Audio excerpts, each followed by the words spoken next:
ভাঙছে যে উদ্দেশ্যে ভাঙছে আসলে তো হকার কোনো এই কিছুর সাথে জড়িত না, কিন্তু হকার তো এই সমস্ত ইয়ার সাথে জড়িত না। পুলিশ 5 আগস্টের পরে কোনো অভিযান চালায় নাই। কয়েক কোটি টাকা মালিক দিয়েছে। সমিতি সপ্তাহ 700 আপনি সামনে আছেন। প্রতিদিন 100 এর কারা নিছে টাকা জিগান হকার করে জিগান টাকারই কারা নিছে। এইসব বেচা হয় যে এই যে মনে করেন তারা দল বড় বুঝছেন না। আর কিন্তু তাগরে যদি কিনে কয় তারা গিয়ে ভার্সিটির ছাত্র নিয়ে তোর বাবার জায়গা তুইও বাইর। তো এই কারণে আমরা আর কিন্তু কিছু কই না। সময় আম করতে জোর হয়, একটা সিগারেট লয়ে যায়, টাকা দেন, একটা পানি লয়ে যায়, 10 টাকার পানি 5 টাকা দেয়, এই ব্যবহার করে। আর মনে করেন যে রাতের 12টায় 1টা 2টা পর্যন্ত এই ছাত্রী মানে আইয়া কবার আমরা ভার্সিটি এই রাতে গিয়ে ওইখানে লিপার যায় আড্ডা ফাড্ডা দেয়।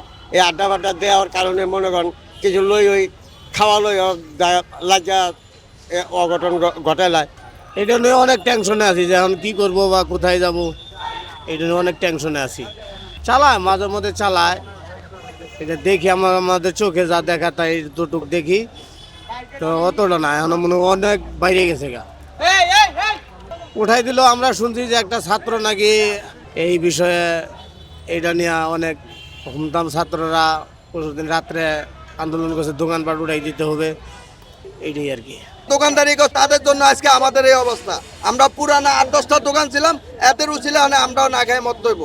আমরা কাউকে টাকা দেই না, আজ পর্যন্ত দেওয়ার চিন্তা করি না। কিন্তু যারা 5 টাকা পরে আইছে তারাই বিভিন্ন আমলিক বন্দী ছিল, এরা এখন এইখানে আইসা দোকানপাট দিয়া মানে নিজে বাঁচার জন্য বিভিন্ন ডিস্ট্রিক্টে এখানে আয়া এই 5 তারিখে পরে মানে 1.5 লক্ষ দোকান হইয়া আমাদের এই অবস্থা।